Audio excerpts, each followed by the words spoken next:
Hey guys, अस्सलाम वालेकुम। कैसे हैं आप लोग? आई होप आप लोग बिल्कुल ठीक होंगे और मज़े मज़े से मेरी वीडियोस को एंजॉय कर रहे होंगे। और अभी तक मैंने जो पढ़ाया है उससे आप लोगों ने अच्छे से पढ़ लिया होगा, रिवाइज़ कर लिया होगा। इसलिए आप अब इस चैप्टर की समरी और फिर रिव्यू क्वेश्चंस की तरफ आने वाले होंगे, क्योंकि ये चैप्टर मैंने बहुत डीप के अंदर पढ़ाया है। इसलिए मैं आप लोगों से एक्सपेक्ट करती हूँ कि आप लोग इस चैप्टर के अंदर बहुत ज़्यादा मेहनत करेंगे और एक एक चीज़ आप इसको क्लियर करने की कोशिश करेंगे। ठीक है जी, तो थैंक्स फॉर वॉचिंग। क्योंकि आप लोग मेरी वीडियोस को देख रहे हैं, मुझे बहुत खुशी हो रही होती है आप लोग ऐसे देख रहे होते हैं मेरी वीडियोस को। तो आई होप आप लोगों को मज़ा आ रहा होगा मेरी वीडियोस को देखने में। तो आप लोग कम से कम अपनी जो रिव्यू है आप लोगों का वो शेयर ज़रूर किया करें मेरी वीडियोस देखने के बाद कि आप लोगों को वीडियोस कैसी लग रही होती हैं। तो आज हम पहले डिस्कस करेंगे इस चैप्टर की समरी। बहुत स्मूथली हम इसको लेते हुए चलेंगे, क्योंकि मैं इसको इतना डीप में नहीं समझाऊंगी। बहुत सुपरफिशियली हम इसको डिस्कस करेंगे, फिर हम इसके रिव्यू क्वेश्चंस को डिस्कस करेंगे। तो आइए स्टार्ट करते हैं बिना टाइम वेस्ट किए। तो the term chromosome is given by Flemming in 1882।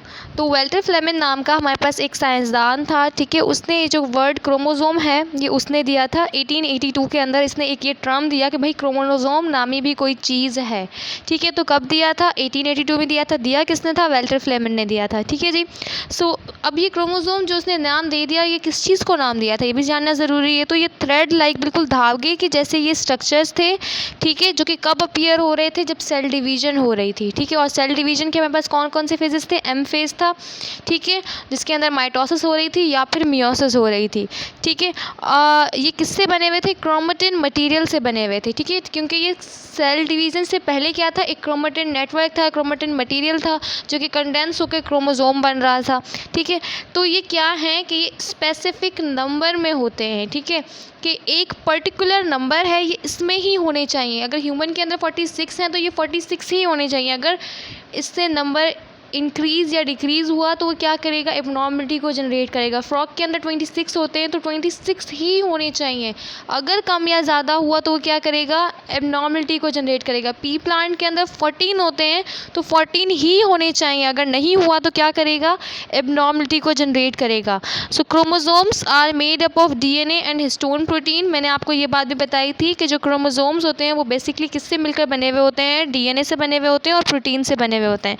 मैं एक छोटा सा आपको स्ट्रक्चर बना के दिखाती हूँ। फॉर एग्जांपल ये हमारे पास एक क्रोमोसोम है, ये इसका हमारे पास सेंट्रोमेयर वाला पार्ट है, ठीक है, और ये हमारे पास क्रोमोसोम है। तो ये जो सारे क्रोमोसोम है ना, ये एक डीएनए और प्रोटीन से मिलकर बना हुआ होता है।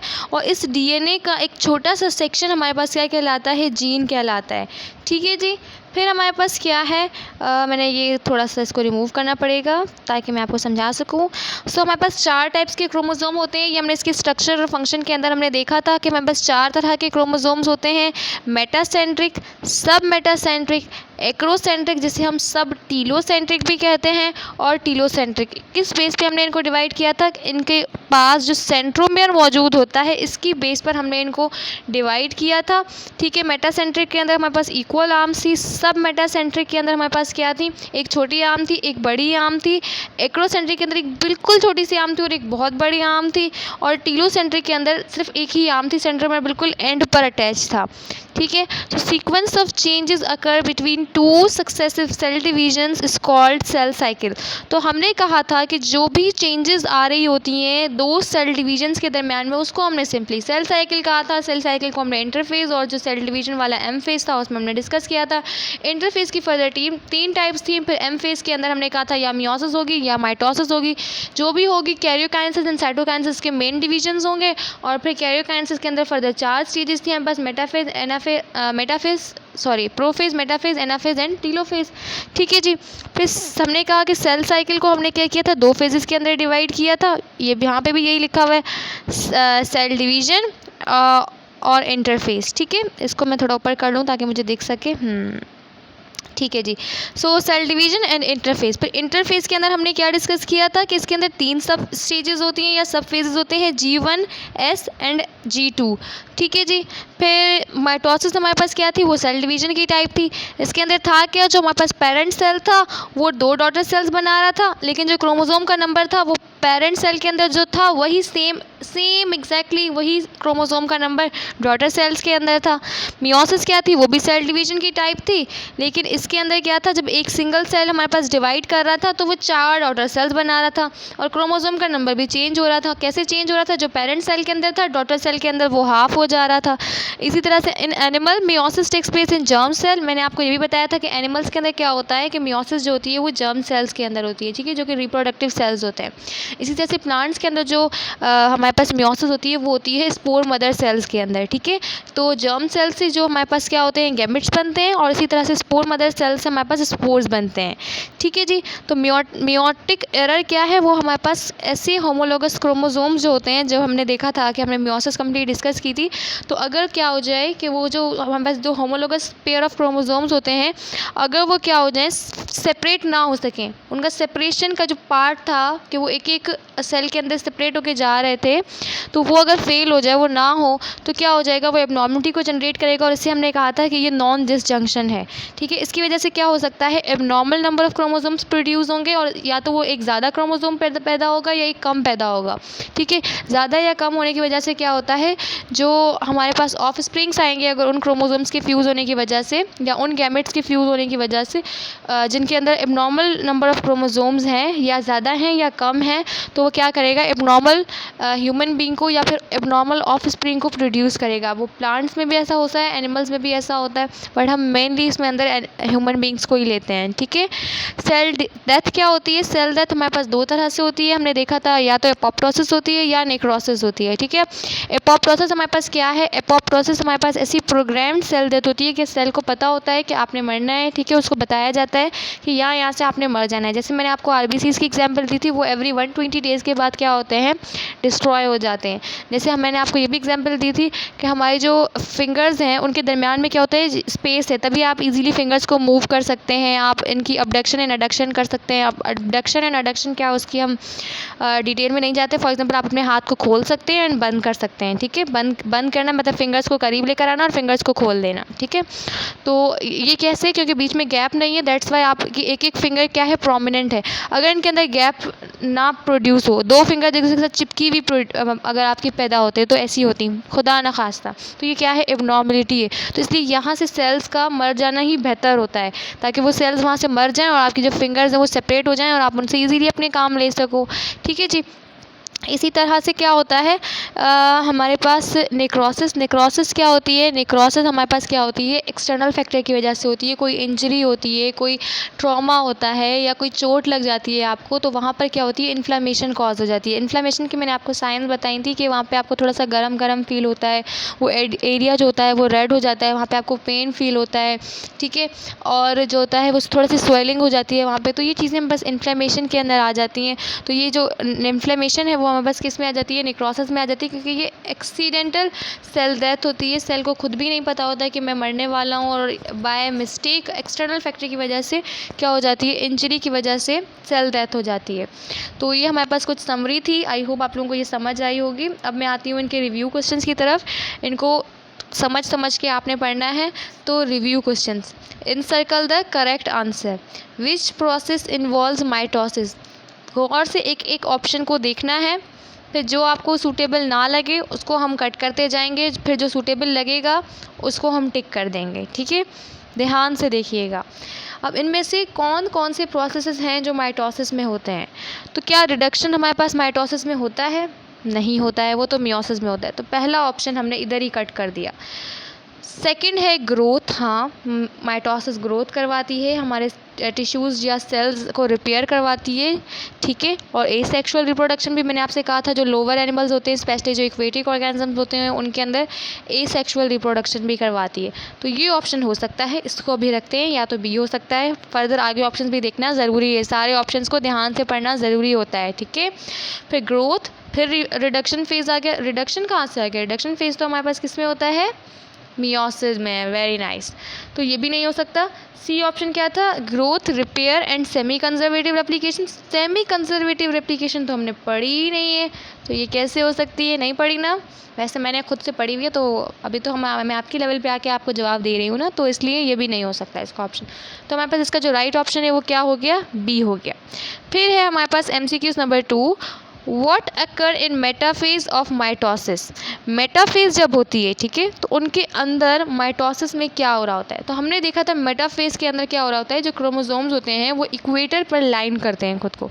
अब लेट्स सी कैसा कौन से ऑप्शन में लिखा हुआ है, chromosomes line up on the equator of the cell. लें जी, हमें तो यहीं पे ऑप्शन मिल गया, तो इसका क्या हो जाएगा, ऑप्शन नंबर ए हो जाएगा। फिर भी हम अपनी तसल्ली के लिए दूसरे ऑप्शंस को पढ़ लेते हैं, क्या पता और वैलिड तरीके से किसी में लिखा हुआ हो, या शायद हम कुछ गलत पढ़ रहे, मिस्टेक कर रहे हो। तो chromosomes reach the poles of the spindle, नहीं नहीं नहीं, ऐसा तो कुछ नहीं था। Chromosomes separate and move to opposite pole, नहीं नहीं नहीं, ऐसा तो नहीं था। फिर chromosomes start to coil up and become visible, नहीं भाई नहीं, ऐसा भी नहीं था। यही सही है, हमने बिल्कुल ठीक चूज़ किया है। फिर अब तीसरा ऑप्शन, तीसरा MCQ कह रहा है सेलेक्ट द मिसमैच। मतलब इसमें से ऐसा ऑप्शन चूज़ करना है जो उसके साथ ठीक से मैच नहीं किया हुआ। मतलब जो यहाँ पे सारी चीज़ें लिखी हैं और जो यहाँ पर लिखी हैं वो इनके साथ मैच करनी चाहिए, जो एरो को रिप्रेजेंट कर रही हैं, ठीक है। अगर वो मैच नहीं कर रही ठीक से तो आपने उसको टिक कर देना है। तो इनमें से 4 ऑप्शन में से 3 चीज़ें होंगी ऐसी होंगी जो ठीक से मैच कर रही होंगी, एक मैच नहीं कर रही होगी। डी देख लेते हैं, metaphase chromosomes line up equator पर, बिल्कुल ठीक है, ऐसा ही होता है। फिर ए देख लेते हैं, एनाफेज के अंदर क्रोमोसोम्स मूव करते हैं, हाँ ऐसा ही होता है। सॉरी, क्रोमेटिड्स क्या होती हैं, एनाफेज के अंदर क्या होता है, क्रोमेटिड्स क्या करती हैं, मूव करती हैं। क्रोमेटिड्स कब मूव करती हैं, बेसिकली इसके अंदर एक, हाँ क्रोमेटिड्स ही मूव करती हैं पोल्स की तरफ, ऐसा ही होता है, ठीक है। फिर प्रोफेज के अंदर क्या होता है, सेंट्रियोल्स मूव करते हैं ऑपोजिट पोल के ऊपर। मैंने आपको बताया था कि पहले वो एक साइड पे होते हैं, फिर वो एक क्रोमोसोम एक सेंट्रियोल आके दूसरे पोल पर आ जाता है, फिर वो दोनों ऑपोजिट पोल्स पर हो जाते हैं। इसी तरह से एनाफेज के अंदर क्रोमेटिड्स क्या होती हैं, वो ऑपोजिट पोल्स पर मूव करती हैं, और मेटाफेज के अंदर क्या था, वो इक्वेटोरियल प्लेन पर थी। टीलोफेज के अंदर न्यूक्लियर मेम्ब्रेन कैसे डिसअपीयर हो सकती है, वो तो प्रोफेज के अंदर था, बल्कि इसके अंदर तो वो रीअपीयर होना शुरू होती है, वापस आना शुरू हो जाती है। तो ये तो गलत लिखा हुआ है, तो इसका ऑप्शन क्या हो जाएगा, सी हो जाएगा। अब है 4 पे आ जाते हैं। 4 कौन सा है हमारे पास, which process occur during prophase of mitosis in an animal cell. इनमें से कौन सा हमारे पास जो ऑप्शन है वो क्या बता रहा है, प्रोफेज के लिए बता रहा है, ठीक है। तो प्रोफेज के लिए कौन सा ऑप्शन है देख लेते हैं। माइटोसिस की प्रोफेज के लिए ऑप्शन ए है, डिवीजन ऑफ सेंट्रोमेयर। सेंट्रोमेयर की डिवीजन ये कब पढ़ी हमने, ऐसा तो कुछ नहीं था। तो ए ऑप्शन तो मुझे बिल्कुल नहीं लग रहा, ये तो नहीं होना चाहिए, ठीक है जी। फिर सेकंड ऑप्शन कह रहा है कि फॉर्मेशन ऑफ क्रोमोसोम, हाँ ऐसा ही तो था, क्रोमोसोम्स ही तो बन रहे थे, क्योंकि प्रोफेज से पहले तो वो क्रोमेटिन नेटवर्क की फॉर्म में थे, क्रोमेटिन मटेरियल की फॉर्म में थे। फिर वो प्रोफेज के अंदर क्रोमेटिन मटेरियल या क्रोमेटिन नेटवर्क कंडेंस हो रहा था, विजिबल होना शुरू हो रहा था, क्योंकि वो क्रोमोसोम की शक्ल इख्तियार कर रहा था, मतलब क्रोमोसोम्स ही तो बन रहे थे। तो इसका हमारे पास ऑप्शन क्या हो गया, 4 का ऑप्शन हो गया बी। लेकिन फिर भी तसल्ली के लिए हम सी और डी को पढ़ेंगे, ऐसी बात नहीं है। Separation of centrioles, separation of centrioles इसमें नहीं होती है, बल्कि एक मूव करता है हमारे पास लेट प्रोफेज के अंदर। क्या होता है कि एक सेंट्रियोल मूव करता है दूसरे पोल की तरफ। सेपरेशन हम इसके लिए वर्ड यूज़ नहीं कर सकते। रेप्लिकेशन ऑफ डीएनए, डीएनए की कॉपी इसमें थोड़ी बन रही थी भाई, वो तो इंटरफेस के अंदर बन रही थी। ये आप कैसी बातें कर रहे हैं, ऐसे कैसे हो सकता है। तो भाई इसका ऑप्शन बी ही है। अगर हम MCQ नंबर 5 पे आ जाएं तो sequence of physiological changes by which cell commit suicide. अब सुसाइड सेल खुद कर रहा है ना, तो मतलब कि एपोप्टोसिस हुई, इसका ऑप्शन ए होगा, ठीक है। MCQ नंबर 5 है तो इसका ऑप्शन नंबर ए होगा, क्योंकि नेक्रोसिस तो हमारे पास क्या थी, नेक्रोसिस तो हमारे पास थी एक्सीडेंटल सेल डेथ, वो तो प्रोग्राम्ड सेल डेथ थी ही नहीं, ठीक है। सेल खुद तो सुसाइड कर ही नहीं रहा था, बेचारे को पता ही नहीं था वो मर जा रहा था। और ऑटोफेजी तो सेल्फ डाइजेशन प्रोसेस होता है, इसका भी इससे कोई ताल्लुक नहीं है, ठीक है जी। तो अब आ जाते हैं MCQ नंबर 6 की तरफ। 5 का हमारे पास ऑप्शन है ए, ठीक है। अब MCQ नंबर 6 पे हमारे पास क्या है, choose the incorrect statement regarding meiosis. इनमें से कौन सी स्टेटमेंट है जो गलत है मियोसिस के लिहाज से, वो हमने चूज़ करनी है, ठीक है। मतलब कि 3 स्टेटमेंट्स बिल्कुल ठीक होंगी, गलत वाली हमने क्या करनी है, चूज़ करनी है। तो maintain chromosome number from generation to generation, हाँ हमने इसकी सिग्निफिकेंस में पढ़ा था कि ये जनरेशन टू जनरेशन क्रोमोसोम्स के नंबर को मेंटेन कर रही होती है, तो ये तो बिल्कुल ठीक है, ये इनकरेक्ट कैसे हो सकती है। Reduces the diploid number of chromosomes to half, हाँ हमने यही देखा था कि पेरेंट सेल के अंदर क्रोमोसोम का नंबर डबल था, जो डॉटर सेल्स थे उनके अंदर हाफ हो जा रहा था, ये भी ठीक है। फिर सी है हमारे पास, takes place in germ cells to produce gametes, हाँ जर्म सेल्स में तो हो रही होती है, रिप्रोडक्टिव सेल्स में ही हो रही होती है और गैमेट्स को प्रोड्यूस करवा रही होती है, बिल्कुल ठीक है। ऑप्शन नंबर डी यही होगा गलत, पक्का अभी 3 तो बिल्कुल ठीक निकले हैं। Production of new somatic cells from germ cells, somatic cells को कैसे प्रोड्यूस करवा सकते हैं, सोमेटिक सेल तो हमारे बॉडी के ऑर्गन्स बना रहे होते हैं, तो ये इसका ऑप्शन नंबर डी क्या हो गया, गलत हो गया। मतलब कि इस ऑप्शन का राइट आंसर हमारे, इस एमसीक्यूज़ का राइट ऑप्शन हमारे पास डी हो गया, जो कि हमारे पास इनकरेक्ट स्टेटमेंट है मियोसिस की। So a type of cell division in which spore mother cells produce spores, तो हमने मियोसिस देखी थी कि जिसके अंदर मियोसिस हमारे पास वो मदर स्पोर सेल्स वो टाइप होती है जो सेल डिवीजन की, जिसके अंदर जो प्लांट्स होते हैं उसमें क्या होता है, स्पोर मदर सेल्स से स्पोर्स प्रोड्यूस होते हैं। तो बाकी ऑप्शंस को देखना भी फजूल ही है, एक तरह से माइटोसिस में ऐसा कुछ नहीं था, ए माइटोसिस में भी नहीं था, और ए और सी कैसे हो सकता है जब हमने डायरेक्टली मियोसिस में ही ये पढ़ा था। तो stage of mitosis in which chromatids reach the poles and their movement ceases, तो जब क्रोमेटिड्स अपने अपोजिट पोल्स पर पहुंच जाती हैं और अब इनकी मूवमेंट बिल्कुल ख़त्म हो जाती है, रुक जाती है, तो वो हमारे पास क्या होती है, वो हमारे पास होती है ये एमसीक्यूज़ नंबर 8 हम डिस्कस कर रहे हैं, ये होती है हमारे पास टीलोफेज। और क्या होती है टीलोफेज के अंदर, क्या होता है, डी के अंदर हमने ये पढ़ा था कि जब मूवमेंट ख़त्म हो जाती है, बिल्कुल सीज हो जाती है माइटोसिस के अंदर, तो वो टीलोफेज होती है, ठीक है जी, क्योंकि हमने इसकी वीडियो को बहुत डिटेल में डिस्कस किया था, तो नीड नहीं है हम इसमें सोचे भी, ठीक है जी। Stage of meiosis in which centromeres shorten and the paired chromosomes are pulled away from one another, अच्छा जी, तो हमने देखा था कि जो पुल करने का काम था कि वो एक दूसरे पुल करते हुए लेके जा रहे होते हैं ऑपोजिट पोल्स पर, वो एनाफेज में हो रहा होता है, तो इसका जो राइट ऑप्शन हो जाएगा वो क्या हो जाएगा, ए हो जाएगा। फिर है last one 10 phenomena in which pair of homologous chromosomes fails to separate, ये हमने डिसऑर्डर पढ़ा था मियोटिक एरर के अंदर, वो क्या होता है, ए नॉन डिसजंक्शन।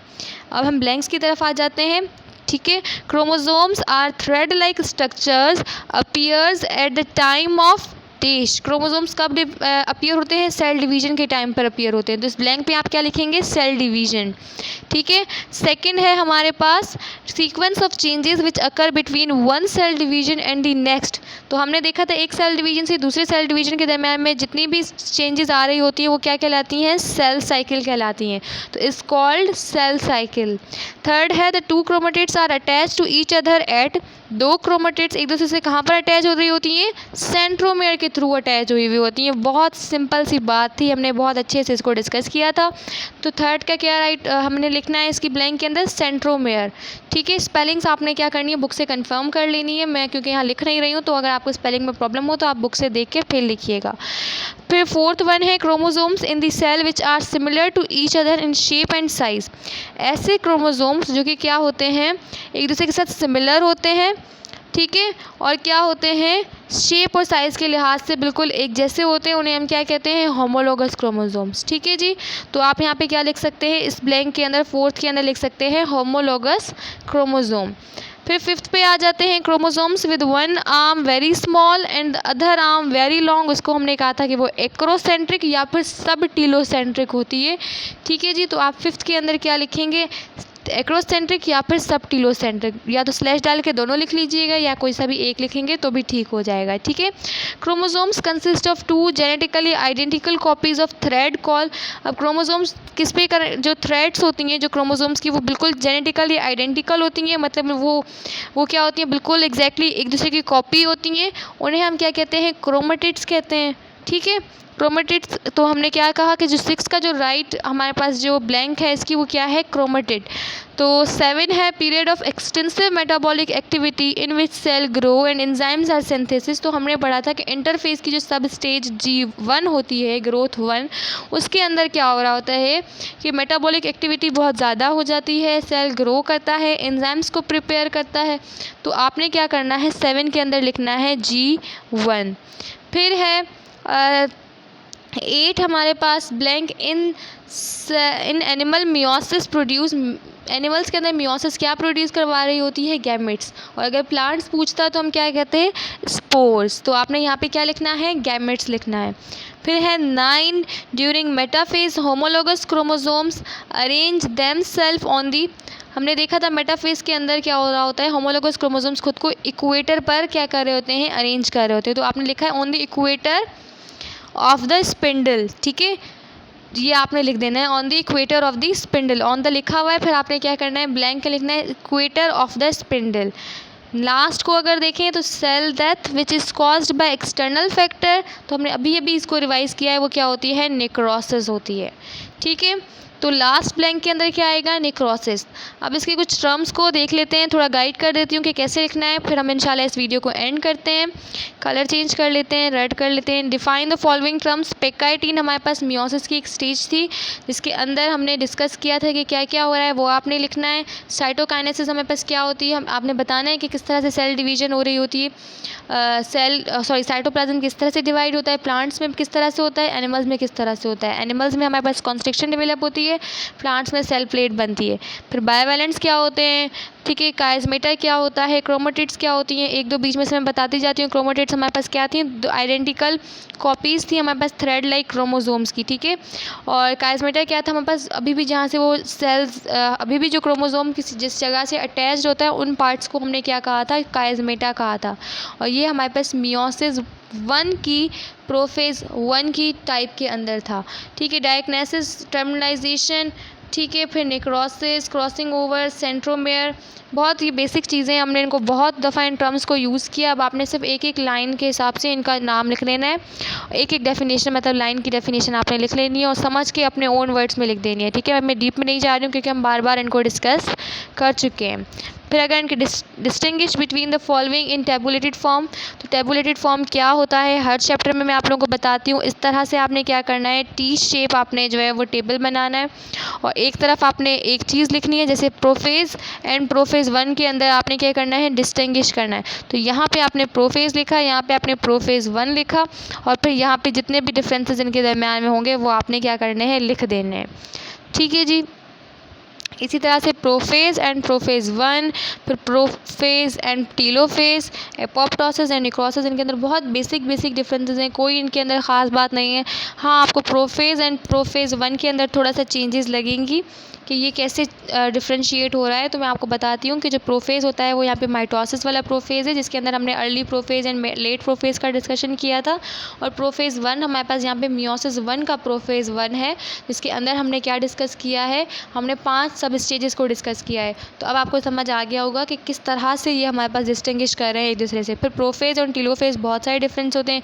प्रोफेज के अंदर सारी चीज़ें डिसअपियर हो रही होती हैं और टीलोफेज के अंदर वो वापस से रीअपियर होती है। एपोप्टोसिस एंड नेक्रोसिस को हमने बहुत दफ़ा रिपीट कर लिया, अब इसको हम रिपीट नहीं कर रहे, अब आपने खुद से लिखना है। शॉर्ट आंसर्स एंड लॉन्ग या डिटेल्ड आंसर्स को देख लेते हैं क्वेश्चंस को। तो उसमें क्या है, why meiosis 1 is called reduction phase. हमने देखा था कि उसको क्यों कहते हैं, कि क्रोमोसोम का नंबर हाफ हो रहा था, तो इसलिए हमने क्या कहा था, रिडक्शन फेज कहा था। Why mitosis is necessary for growth, क्यों माइटोसिस ग्रोथ के लिए नेसेसरी होती है, तो आपने इसका आंसर लिखना है। ये भी हमने डिस्कस किया था, इसकी सिग्निफिकेंस के अंदर भी डिस्कस किया था और इसकी जब मैं आपको बताती जा रही थी कि ये वियर एंड टियर में हेल्प आउट करता है, अभी भी मैंने इसको बहुत एग्जैजरेट किया, तो आपने 1-2 पॉइंट्स बस इसमें लिख देने कि इसलिए बस, ठीक है। वाई वाले क्वेश्चन का आंसर जस्ट 2 to 3 लाइन्स में होता है कि meiosis is necessary for growth because, ऐसे स्टार्ट करके देन आपने 2 लाइन्स में इसका आंसर देना है एंड बस finish. How number of chromosomes remain constant from generation to generation, किस तरह से जो क्रोमोसोम्स होते हैं वो जनरेशन टू जनरेशन कांस्टेंट रहते हैं। हमने देखा था कि क्रोमोसोम्स का नंबर हाफ हो जाता है पेरेंट सेल से डॉटर सेल के अंदर, इस तरह से रहते हैं और ये एनाफेज 1 के अंदर एग्जैक्टली हमें होता हुआ दिखा भी था, ठीक है। फिर हमारे पास है why interphase is called as phase of high metabolic activity. क्यों हमने कहा था कि सबसे ज़्यादा हाई मेटाबॉलिक एक्टिविटी इसके अंदर हो रही होती है, क्योंकि मैंने आपको बताया था कि 95% काम जो हो रहा होता है वो इंटरफेज के अंदर ही हो रहा होता है। बाकी जो एम फेज़ होता है वो तो सिर्फ शॉर्ट स्पेन के लिए छोटा सा पीरियड होता है, बट जो ज़्यादातर काम हो रहा होता है वो तो इंटरफेज के अंदर होता है। बेसिकली वो देखने में क्या है, वो सिर्फ एक रेस्टिंग फेज़ है, वो एक जिसके अंदर इतना कोई काम नहीं हो रहा है क्योंकि सेल डिवाइड नहीं हो रहा है, नॉन डिवाइडिंग फेज़ है हमारे पास, बट 95% काम इसी में हो रहा होता है। Why interphase between meiosis 1 and meiosis 2 is short, हमारे पास छोटा सा इंटरफेस भी आता है मियोसिस 1 और मियोसिस 2 के दरमियान में भी, ठीक है। ये समटाइम्स आता है, समटाइम्स नहीं भी आता है। इसलिए आता है मतलब छोटे से बहुत छोटा सा मतलब लाइफ स्पैन होता है ना इसका, वो होता है। और सारे सेल्स में नहीं भी होता है, कुछ में होता है, कुछ में नहीं भी होता है, ठीक है। इसलिए आ रहा होता है ताकि डिफ्रेंशिएट कर सके कि ये मियोसिस 1 है, ये मियोसिस 2 है, और टाइम पीरियड कम्प्लीटली कवर हो सके हमारे पास। तो ये आपने 1-2 पॉइंट्स लिख लेने हैं जो कि हमने बाकी डिस्कस भी किए थे इसकी थ्योरी के अंदर। सही है जी। Write detailed answer of the following questions. आपने इन 2 क्वेश्चंस के डिटेल्ड आंसर लिखने हैं। Describe various stages of mitosis with suitable diagram. इसके अंदर जो बुक के अंदर डायग्राम थी वही आपने डायग्राम बनानी है। उसकी एक दफ़ा प्रैक्टिस करेंगे तो आपको आसानी हो जाएगी, ठीक है। और फिर एक एक स्टेज को आपने डिस्क्राइब करना है कि किस तरह से ये हो रही थी। तो हमने बहुत डिटेल के अंदर माइटोसिस को पढ़ा है। आई होप आप लोग इसको लिख लेंगे, ठीक है। फिर meiosis 1 with suitable diagrams. Meiosis 1 की मैंने आपको डायग्राम भी मैंने एक और डायग्रामेटिकल भी पूरी की पूरी मैंने मियोसिस 1 की जो है वो आप लोगों के साथ, मियोसिस 1 नहीं बल्कि मियोसिस 1 एंड 2 दोनों की मैंने आपके साथ diagrammatical explanation and theoretical explanation दोनों ही शेयर किए हैं। तो आई होप आप लोगों को अब तो लिखने में कोई भी प्रॉब्लम नहीं होगी इस क्वेश्चन को। सो मैं पूरी उम्मीद करती हूँ कि ये चैप्टर आप लोगों का क्लियर हो गया होगा। फिर भी अगर मुझसे कोई कमी रह गई हो या फिर आपको कुछ भी समझ ना आया हो तो कमेंट बॉक्स में आप लोग मुझसे कमेंट में पूछ लीजिएगा। अपना आप लोगों ने बहुत सारा ख्याल रखना है। डिस्क्रिप्शन को एक दफ़ा ज़रूर चेक कर लीजिएगा। इंशाल्लाह से नेक्स्ट वीडियो के अंदर हम नेक्स्ट चैप्टर स्टार्ट करेंगे। अपना बहुत सारा ख्याल रखिएगा, दुआ में याद रखिएगा। Thanks for watching. अल्लाह हाफिज़।